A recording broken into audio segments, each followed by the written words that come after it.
Alors, salut les amis et bienvenue sur Les Chevaliers, la chaîne de formation dédiée à la programmation. Je suis par là Snap, formateur, programmeur, créateur du groupe Les Chevaliers. On avait commencé la barge du HTML et du CSS en réalisant une top bar. On avait essayé de styliser un peu en apportant des images. Mais il faudra qu'on se mette à jour sur les autres groupes, c'est-à-dire les groupes Android et ceux qui ont les ordinateurs. Parce que vous êtes vraiment en retard concernant le groupe Android. Et pour cela, on a besoin nécessairement de d'avoir un serveur, un serveur local qu'on va installer. Pour ceux qui ont les ordinateurs, ils ont installé WAMP Server qui les permet de programmer, d'apprendre la base en PHP et de réaliser le projet qui est la réalisation d'un logiciel de messagerie à l'image de Messenger. Par contre, pour ceux qui ont des Android, c'est-à-dire ceux qui n'ont pas d'ordinateur, voilà, on va utiliser un logiciel. Voilà un logiciel ici qui nous permettra de faire le même travail que ceux qui ont des ordinateurs. Mais pour avoir des ordinateurs, c'est quand même bon. Pour ceux qui n'ont pas d'ordinateur également, c'est pas trop un inconvénient, mais je vous demande de chercher un ordinateur parce que ça vous permet d'aller plus rapidement en programmant sur un ordinateur. Ok? Le logiciel, le serveur qu'on va utiliser ici, c'est KS Web. Voilà, c'est simplement KS Web. Le KS Web est un serveur local qui nous permet de programmer, de faire la programmation en PHP. Si vous n'avez pas de serveur, vous ne pouvez pas programmer en PHP. Voilà. Raison pour laquelle pour ceux qui sont sur les ordinateurs, c'est-à-dire ceux qui programment avec l'ordinateur, j'utilise des serveurs tels que Web Server, il y a Zamp, il y en a d'autres. Voilà. Pour avoir KS Web, voici le logo de KS Web. Normalement, moi, je l'ai déjà téléchargé. Vous allez sur Play Store avec une connexion Internet. Donc, je vais activer ma connexion Internet. OK. Je m'en vais sur Play Store. Au niveau de la barre de recherche, KS Web. OK, voici KS Web là. Cliquez dessus pour installer. Voilà. Vous cliquez sur KS Web pour installer. OK. Donc, ensuite, je sors. Je viens au niveau de KS Web. On va configurer maintenant. Après avoir fini d'installer KS Web, on va configurer maintenant. Donc, vous l'installez et puis vous rentrez dans l'interface de KS Web. Voici comme se présente l'interface de KS Web. Voilà, je disais, voici comment se présente l'interface de KS Web. Vraiment, si la vidéo gratte, je vais vraiment m'excuser. J'ai repris la vidéo à maintes reprises. Ça crache, mais étant donné que les abonnés du groupe veulent vraiment la suite, raison pour laquelle je fais un effort pour faire une vidéo, pour pouvoir partager, pour permettre que vous soyez au même niveau que les autres. Voici ainsi l'interface de KS Web. Il y a statut, il y a c'est qui est écrit ici, il y a page, il y a MySQL, il y a PHP pour montrer qu'on peut programmer en PHP. Il y a également Composer. Voilà, Composer qui est très très intéressant lorsqu'on développe en développement programmation orientée objet. Voilà, Composer nous permet de faire ça. Et également, la version que utilise PHP ici, KS Web, pour ne pas dire la version que utilise KS Web, c'est du PHP, ils ont mis version 7.2.3. Voilà. Je viens dans planification, je viens dans outils. Voilà, c'est ici que je vais effectuer la dernière configuration. Il faut nécessairement avoir une connexion Internet. On vient dans outils et on clique sur PHPMyAdmin. Voilà, je pense bien que c'est juste entre adminer. Voilà, adminer, voilà, c'est ça, et essentiel. Donc, vous cliquez simplement sur PHPMyAdmin. On me demande de cocher par défaut le LIGHTTPD. Voilà, donc je clique sur OK, je laisse ça. Vous ne changez rien, vous cliquez simplement sur OK. Automatiquement, ça va charger.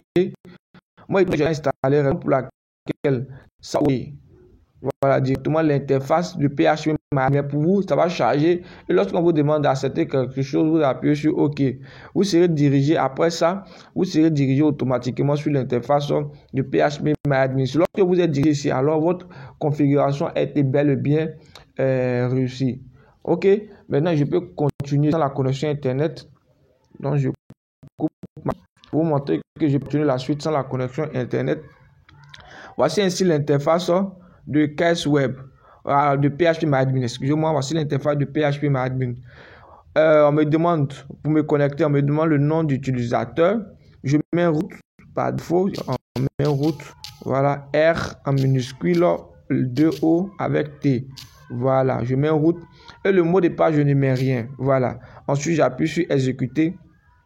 On vous demande également la langue, vous pouvez changer. Étant donné que moi, je me sens à l'aise en français, donc je vais l'exercer.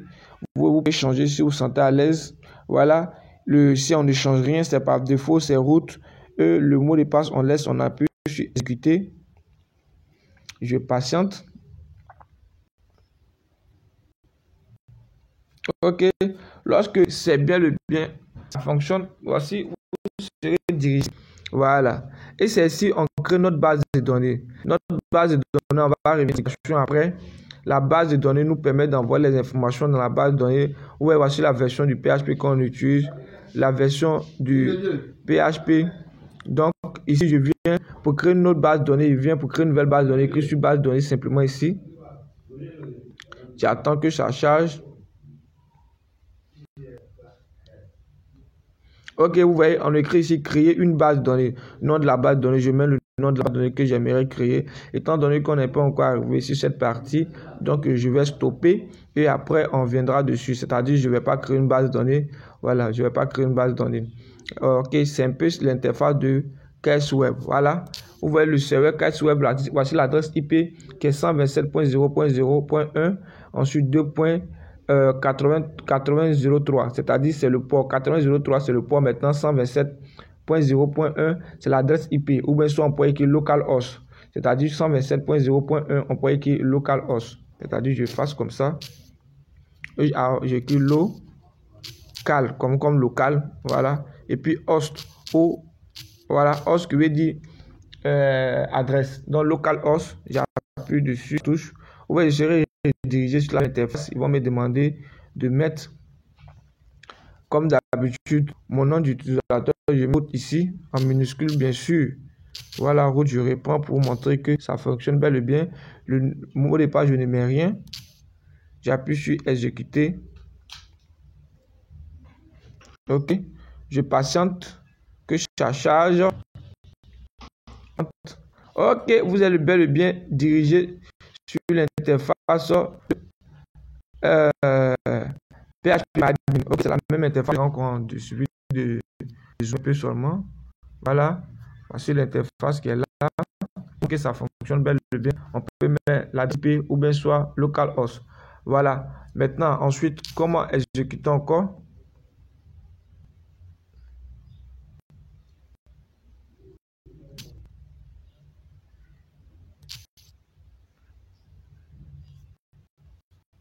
Retour pour sortir. Ça fonctionne sans la connexion Internet. Voilà, ça fonctionne sans la connexion Internet. J'appuie tout, ça charge. Okay, je suis sorti maintenant. Je peux ainsi passer par ici maintenant pour pouvoir activer. Parce que lorsque vous faites la première fois, je pense bien qu'on vous demande d'enregistrer. Vous cliquez sur enregistrer. Vous voyez pour moi ici, ils ont mis host 2 slash localhost et puis ils ont mis 8003 et vous voyez c'est écrit phpMyAdmin. Ok, c'est l'interface de phpMyAdmin. Je peux passer directement également ici, voilà, mais moi je vous recommande de passer par de l'autre côté pour ne pas vous tromper. Ok, donc pour accéder à ça, on peut cliquer directement ici, moi étant donné que j'ai déjà configuré, alors raison pour laquelle quand je clique ici, je suis dirigé automatiquement sur l'interface que j'ai de mettre le mot de passe déjà enregistré. Et au niveau de la prochaine vidéo, on va apprendre à créer un dossier et un fichier en PHP. Voilà, là on va ainsi programmer notre première application avec PHP. Ce ne serait pas quelque chose de grand, on va simplement afficher un écho. Je pense bien qu'on va s'arrêter là. Ce serait tout pour cette vidéo. Maintenant, lorsque vous voulez sortir du logiciel de KS Web, excusez-moi, de KS Web, vous ne faites pas comme ça et glisser. Non, non, non.